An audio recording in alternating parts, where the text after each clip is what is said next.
Bonjour à tous et bienvenue dans ce nouvel épisode de mon road trip sur la route des crêtes alsaciennes. La dernière fois nous nous sommes quittés alors que j'arrivais à la seconde étape de mon voyage, le col du Bonhomme.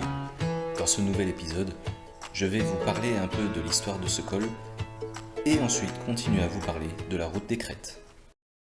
Le col du Bonhomme est un sommet culminant à 949 mètres d'altitude et son nom fait référence à Saint-Dié ou Déodatus en ancien français que les Vosgiens appelaient tout simplement le Bonhomme.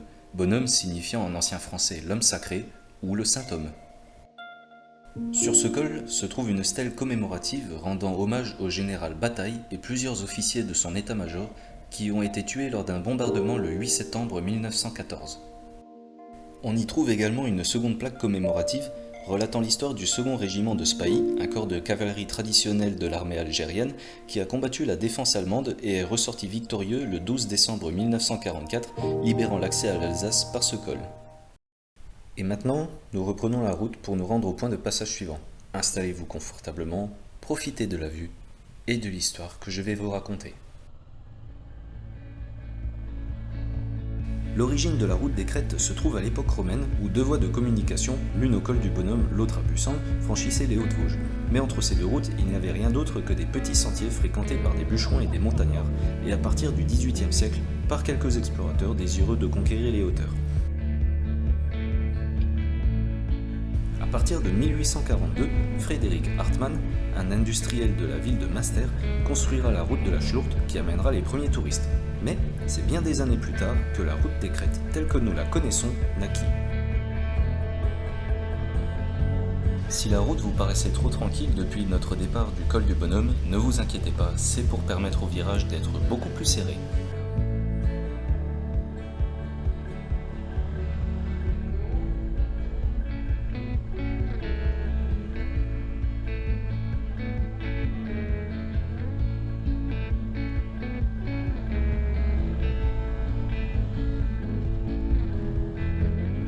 Et nous arrivons maintenant à la nouvelle étape de notre voyage, la station du lac Blanc.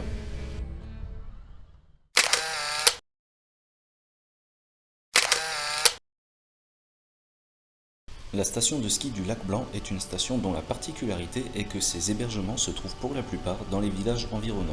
Le domaine skiable comporte 13 km de pistes, dont 6 utilisables en nocturne. Plus de la moitié sont des pistes rouges, le reste est réparti en pistes vertes, bleues et noires, avec une altitude de 900 mètres au point bas et 1200 mètres au point haut.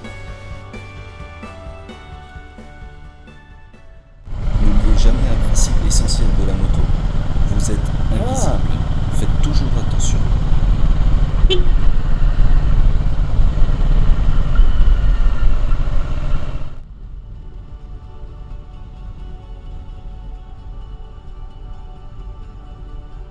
La vue n'est pas forcément aussi belle que si c'était complètement dégagé, mais je trouve un petit côté reposant au fait de rouler en pleine forêt. Le lac Blanc est un lac, jusque-là rien d'illogique, situé à une altitude de 1055 mètres. Une importante formation rocheuse, le rocher Hans, surplombe le lac et une statue de la Vierge trône au sommet de ce rocher. Le lac est entouré de chemins de randonnée et une école d'escalade se trouve au rocher Hans. En arrivant à cette portion de la route, j'ai constaté que le brouillard commençait à se lever. Je me suis dit qu'il allait falloir que je fasse vraiment attention, parce que, étant donné que je n'étais pas encore à l'altitude maximum de ce voyage, il était fortement probable qu'il allait y avoir encore plus de brouillard. N'empêche, regardez cette vue, c'est quand même beau, non ? On n'en profite pas beaucoup parce que l'horizon n'est pas très dégagé, mais ça vaut le coup d'œil.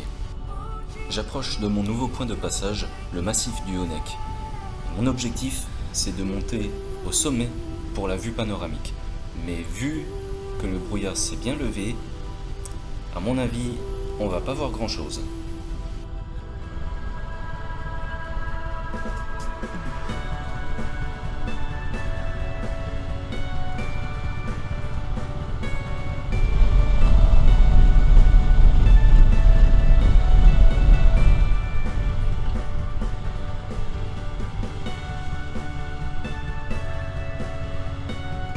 Comme il fallait s'y attendre, à une altitude de 1363 mètres, le brouillard s'est bien levé et il est assez épais. Tout espoir d'apercevoir quoi que ce soit s'envole dans ce manteau immaculé.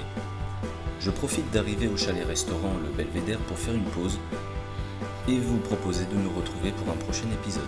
D'ici là, roulez prudemment et à une prochaine fois sur la route.